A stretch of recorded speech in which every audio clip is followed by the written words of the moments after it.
누가복음 4장 14절부터 6장 49절까지는 예수님의 제1차 갈릴리 사역에 관한 기록입니다.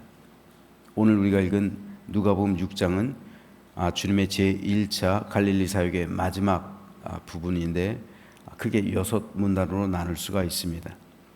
11절까지는 안식일 규례 침해 논쟁에 대해서, 12절에서 16절은 12사도의 임명을, 17절로 26절은 치유사역 및 두 종류의 사람에 대한 복과 화화 선언을, 27절로 36절은 천국 시민에게 요청되는 사랑과 자비의 실천 윤리 강조를, 37절로 42절은 비판 금지 및 용서와 관용의 교훈을, 43절에서 49절은 나무와 열매 및 집의 비유에 대한 기록입니다. 오늘은 이 가운데서 안식일 논쟁을 촉발했던 1절에서부터 3절 말씀에 대해서 잠시 살펴보겠습니다. 안식일에 예수께서 밀밭사이로 지나가실새 제자들이 이삭을 잘라 손으로 비비어 먹으니 어떤 바리새인들이 말하되 어찌하여 안식일에 하지 못할 일을 하느냐. 예수께서 대답하여 이르시되 다윗이 자기 및 자기와 함께한 자들이 시장할 때 한 일을 잃지 못하였느냐. 예수님의 제자들이 안식일에 밀밭 사이를 걸어갔습니다. 그러다가 이삭을 잘라서 손으로 비벼서 먹었습니다. 사실 이것 자체는 죄가 아니에요. 누군가의 밀밭 혹은 보리밭에서 이걸 손으로 이삭을 까불러서 먹는 것은 당시 굶주린 사람들을 향한 긍휼이었고 율법에서도 허용되는 것이었습니다. 그러니까 이건 도둑질이 아니에요. 할 수 있는 행동이었습니다. 하지만 문제는 안식일에 그 일을 행했다는 게 문제가 있어요. 안식일에 배가 고파서 이삭을 잘라서 이거 해서 먹은 거는, 그거는 집주인도 그 농장 그 밀의 주인도 허용해 주어야만 합니다. 율법에 의해서.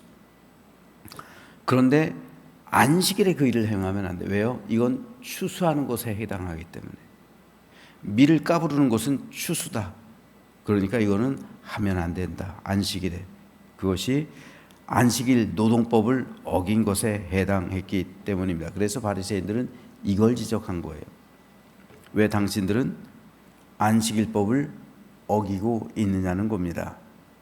따라서 율법을 어기는 당신들, 즉 주님과 주님의 제자 공동체, 선지자의 무리가 아니라는 거죠. 율법을 어기는데 무슨 선지자는 거죠. 율법을 어기는 사람이 무슨 메시아냐라는 거예요. 그러니까 그것을 단순하게 바라보고 있는 거죠. 비난할 거리를 찾고 있는 거예요. 마침 걸려든 거죠. 그래서 당신들은 율법을 어기니까 선지자도 아니고 메시아일 수도 없다. 이거에 대한 고발입니다. 이런 그들의 비난에 대해서 주님은 다윗이 사울에게 쫓겨 도망 다닐 때 제사장 아히멜렉이 간 적이 있지 않느냐. 근데 아히멜렉이 제사장 외에는 먹을 수 없었던 진설병, 즉 성소에 있던 진설병을 다윗과 다윗의 군사들에게 줘서 먹이게 하지 않았느냐. 이건 율법 범한 거 아니냐. 너희 조상 다윗도 율법을 범한 거 아니냐. 그러니까 예수님께서 보시는 게 뭡니까? 사람의 배고픔에 먼저지. 사람의 배고픔을 해결해 주는 게 먼저지. 그래 율법에 의해서 진설병 그 안에 있는 것, 물론 제사장만 먹는 게 당연한 건데, 근데 사람들이 굶어 죽게 생겼는데 기진해서 허기져서, 그런데 그걸 땅에 묻는 게 이게 맞는 거냐? 그럼 다윗도 죄를 범한 사람이네. 그럼 다윗은 어떻게 왕이 됐니? 이 말이에요. 내가 너희들의 메시아가 되지 못하고 선지자로 인정하지 않는다면 다윗 역시 왕으로 인정하면 안 되는 거 아니냐. 이 말씀을 하신 겁니다. 그러므로 배가 고파서 밀이삭을 설령 안식일에 그거를 먹었다 한들 이게 뭐가 그렇게 하나님 앞에서 큰 잘못이 되겠으며 하나님의 마음을 불편하게 하는 것이 될 수가 있겠느냐 말씀하시면서 그들이 만들어낸 율법, 하나님께서 그 율법을 주셨어요? 안식일에 밀가 불러서 먹지 말라고? 아니요, 자기들이 만든 거잖아요. 너희들의 생각이 너무나도 편협하다. 누가 안식일에 구덩이에 너희 동물들이 빠졌으면 그 동물들을 끄집어내지 않겠냐? 생명이 우선 아니냐? 근데 안식일에 병자 고쳤다고 해서 왜 안식일에 고치냐고 그거 가지고 해서 나를 비난하니? 이건 안식일 정신이 아니라는 거예요. 안식일 정신을 생각해야지. 그들의 잘못된 그리고 편협한 믿음을 책망하셨던 겁니다. 그런데 오늘 제가 주목해 보고 싶은 것은 왜 제자들이 그럼에도 불구하고 이런 논쟁을 촉발시키는 행위를 했느냐는 거예요. 굳이 불필요한 논쟁을 만들어낼 이유는 없잖아요. 일부러 그러진 않았을 거잖아요. 제자들이 이게 율법에 어긋난다는 거 몰랐을까요? 평생 동안 살아왔던 제자들이 알았죠. 그럼에도 먹은 이유가 있을 거 아니에요. 예수님이 시키진 않았을 거 아니에요. 일부러. 먹은 이유는 뭡니까? 단순하죠. 배고파서 먹은 거예요. 배고파서. 허기져서 먹은 거예요. 안식일에 밀밭을 가는데 그때까지 아무것도 먹지 못한 거예요. 오죽 배가 고팠으면 그거라도 먹었을까요? 여러분, 인류가 하루 3끼를 먹은 지는 200년이 채 되지 않아요. 얼마 되지 않아요. 그전 사람들은 대부분 하루 2끼를 먹었어요. 인류가 산업혁명을 거치면서 전체적으로 잘 살게 됩니다. 그러면서 하루 3끼를 먹게 돼요. 그런데 하루 3끼를 먹으면서 원래 사람은 2끼를 먹으면서 살아왔어요. 수천 년 동안. 그런데 3끼를 먹기 시작하면서 2끼를 먹을 때는 없었던 부작용들이 생겨나요. 대표적인 게 비만입니다. 사람들이 3끼를 먹으니까 비만하게 되는 거예요. 2끼 먹으면 비만하지 않아요. 건강하게 장수하는 사람들의 공통점이 있어요. 비만한 사람이 없다는 거예요. 그리고 소식한다는 겁니다. 지금 우리는 너무 잘 먹어서 문제가 돼요. 지금 우리는 생존을 위해서 먹는 게 아니에요. 원래 인류는 생존을 위해서 먹었어요. 근데 지금은 맛을 위해서 먹어요. 그렇죠? 여러분, 생존 위해서 드세요? 식사? 물론 생존을 위해서 먹죠. 안 먹으면 죽으니까 생존을 위해서 먹는 건 사실이죠. 하지만 살기 위해서 먹는 거 아니잖아요. 음식을 먹을 때 우린 그런 목적으로 음식을 대하는 게 아니잖아요. 지금 맛있는 거, 그렇죠? 맛을 위해서 먹고 있어요. 그래서 맛집들을 찾아다니고 있어요. 먹을 것을 인생의 낙으로 생각하고 있습니다. 그런 사회예요. 너무도 풍요로워요. 결국 돈 많이 벌어서 잘 먹고 잘 입고 잘 쓰고 잘 사는 것이 인생의 목적이 됐어요.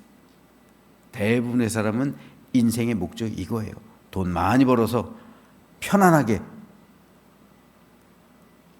행복하게 살아가는 것. 이게 인생의 목적이에요. 여러분, 사탄이 우리에게 사람에게 주는 최대 감추는 것이 뭔지 아십니까? 내일이에요. 내일. 즉 죽음 이후. 사탄은 절대로 죽음 이후에 대해서 말하지 않아요. 이 세상만 말하고 있어요. 이 세상. 오직 이 세상. 이 세상에서 어떻게 잘 살고 어떻게 풍요롭게 어떻게 편하게 어떻게 많은 것을 누리고 어떻게 많은 것을 가지고 어떻게 이 세상에 쌓아두고 어떻게 떵떵거리고 어떻게 남보다 더 비교 우위에 서서 군림하며 다른 사람의 부러움의 대상이 되며 그렇게 살아갈 수 있는 것. 이것이 사탄이 사람들에게 심어주는 의식이에요. 이 세상입니다. 하지만 죽음 이후 말하지 않아요.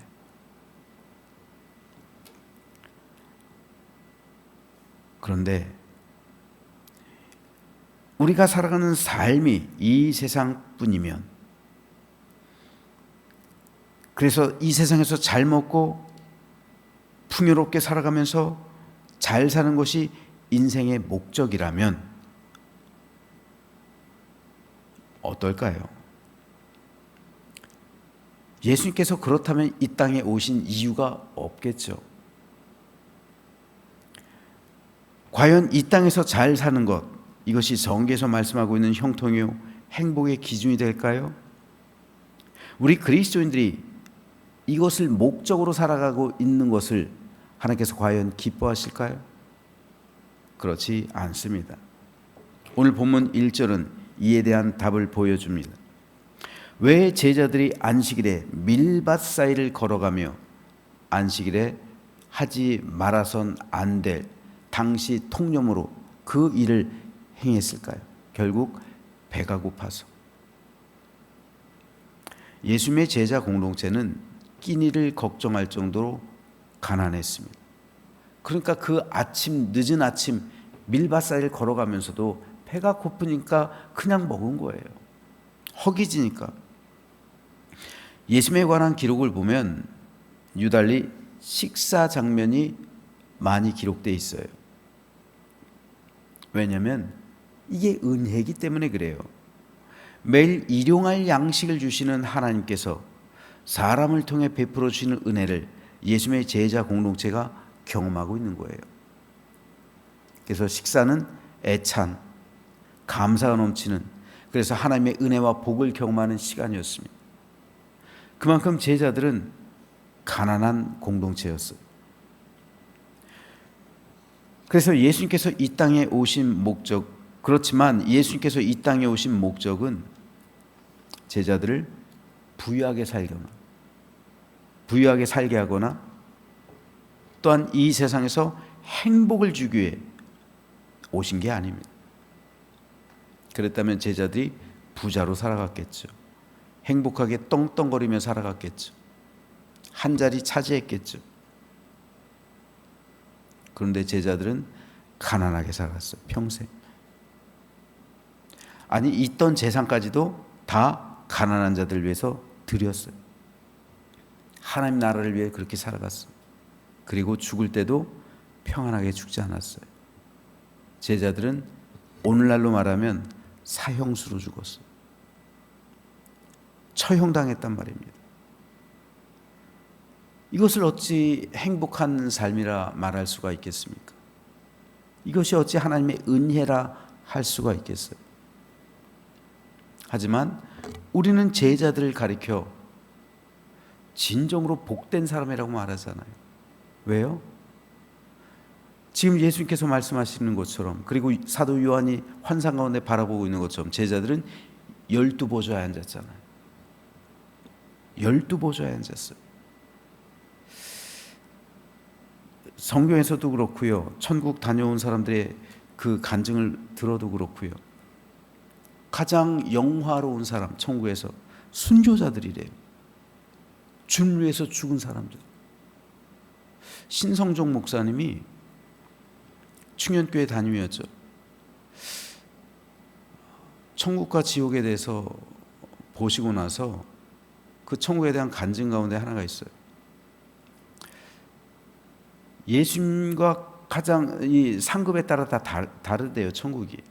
그렇겠죠. 그 보상이 성경에서 말씀하고 있는 거예요. 보상이 다 다르죠. 그런데 예수님과 가장, 하나님의 보호자에 가장 가까이 있는 사람들이 순교자들이래요. 주님을 위해 죽은 사람들. 그런데 모세도 두 번째 자리에 있더라는 거예요. 모세는 주님을 위해 순교하지 않았으니까. 하나님을 위해 순교하지 않았으니까. 그게 기억나요. 뭐 사실인지 아닌지, 뭐 그분이 보셨다니까. 그런데 여러분, 이것이 요한계시록에서도 말하고 있잖아요. 예수님의 제자들 12보좌 앉아 있잖아요. 12문이 되잖아요. 순교했잖아요. 이 세상에서 예수님의 제자들이요, 세상적인 가치로 보면 행복한 게 아니에요. 아니, 처형당한 게 뭐가 행복합니까? 오래 살지도 못했잖아요. 가난하게 살았잖아요. 배고프게 살았잖아요. 좋은 옷 입지 못했잖아요. 많은 것 누리지 못했잖아요. 권세가 없었잖아요. 그런데 예수님께서 이 땅에 오신 목적이 바로 그거예요. 주님은 우리의 영혼을 구원하기 위해서, 우리 영혼을 천국으로 인도하시기 위해서 이 땅에 오셔서 십자에서 죽으신 거예요. 주님 자체도 그렇게 죽으셨잖아요. 오히려 주님은 세상에서 부자가 되려고 애쓰지 말라 말씀하신, 성경도 그렇게 말씀하고 있습니다. 부자가 천국에 들어가는 게 얼마나 어려운지, 낙타가 마치 바늘귀를 통과하는 것만큼 어렵다, 그렇게 비유로 말씀하시잖아요. 예수님은 우리 생명을 구원하시기 위해 십자가에서 죽으시고 부활하셨습니다. 그래서 예수님은 제자들에게 자기를 부인하고 자기 십자가를 지고 예수님을 따를 것을 명령하셨어요. 이것이 제자도입니다. 그러므로 이 말씀은 오늘 우리에게도 여전히 적용되는 아주 중요한 말씀입니다. 우리를 향한 하나님의 관심은 내 영혼이 예수 그리스도의 십자가 보혈로 인침받고 구원받았느냐, 이거예요. 교회 공동체 제1의 목적과 존재 이유는요, 우리가 구원받았느냐는 거예요. 나를 향한 예수님의 관심은 내 이름이 생명체에 기록되어 있느냐, 이거예요. 성령님이 우리와 함께 하시는 목적은 내 영혼을 천국으로 인도하시기 위해서입니다. 우리가 교회 다니는 목적, 첫째도 구원, 둘째도 구원, 셋째도 구원이에요. 구원받은 백성들의 모임, 이게 교회예요. 그런데 우리는 교회에 와서 자꾸만 세상 것을 구해요. 잘 먹고 잘 살고 많은 것을 가지고 더 많이 누리고 더 많이 쌓아두는 것을 축복이라고 가르칩니다. 아니에요. 잘못된 가르침입니다. 진짜 축복은요, 더 많이 나누고 더 많이 베풀고 심지어 자기 목숨까지라도 내어놓는 것, 이게 진짜 축복이에요. 왜요? 하늘에서 상급이 크기 때문에요. 우리는 하늘의 상급을 바라보면서 살아가야지, 세상을 위해서 살아가면, 마귀는 아까 말씀드렸잖아요. 사탄은 절대로 다음 세상 말하지 않는다. 죽음 이유를 말하지 않는다고요. 현세만 말한다고요. 하지만 예수님은 죽음 이유를 말씀하시는 거예요. 이것이 진짜 복음과 가짜 복음의 차이입니다.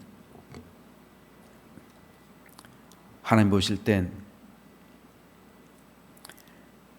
천국엔 이 모든 것이 다 넘쳐나요. 심지어는 길도 금이잖아요. 길도 지금 금값 한 돈에 뭐 60만 원 넘는다면서요.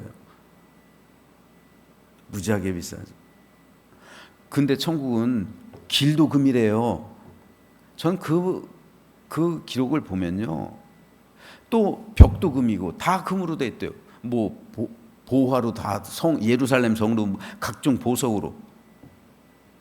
쉽게 말해서 이 세상에서 추구하는 것들은 천국에서는 하나의 재료에 불과한 거예요. 아무것도 아닌 거예요. 천국엔 이 모든 것이 이미 있습니다. 근데 왜 이 세상에서 그렇게 아등바등 천국이 없는 것처럼 살아가느냐는 말이에요. 마귀에게 속지 말라는 겁니다. 세상의 영에 속지 말라는 거예요. 믿음 버리지 말라는 겁니다. 그것을 세속적인 믿음, 그 세속화시키지 말라는 거예요. 음녀가 내미는 금잔 마시지 말라는 겁니다. 그러므로 저는 오늘 저와 여러분 모두가 세상을 초월하는 그 믿음 가지고 승리하시는 삶을 하루하루 살아내시길 주님의 이름으로 축복합니다. 이런 믿음이 있어야 마귀가 못 건드리는 거예요. 마귀가 우리를 건드리는 세 가지 종류, 성경에 기록된 것처럼 육신의 종류, 안목의 종류, 이생의 자랑. 뭡니까? 돈, 권력, 성, 이 문제예요. 돈과 권력과 명예와 그리고 성 문제, 이 세 가지로 마귀는 성도를 유혹하는 겁니다. 그리고 무너뜨리는 거예요. 많은 사람들이 여기 무너지고 있는 거예요. 그러므로 오늘 우린 이런 음녀가 내미는 금잔을 거부하고 순결하고 성결한 믿음으로 하나님 나라로 성령님과 동행하며 나아가는 오늘 하루가 되시길 소망합니다.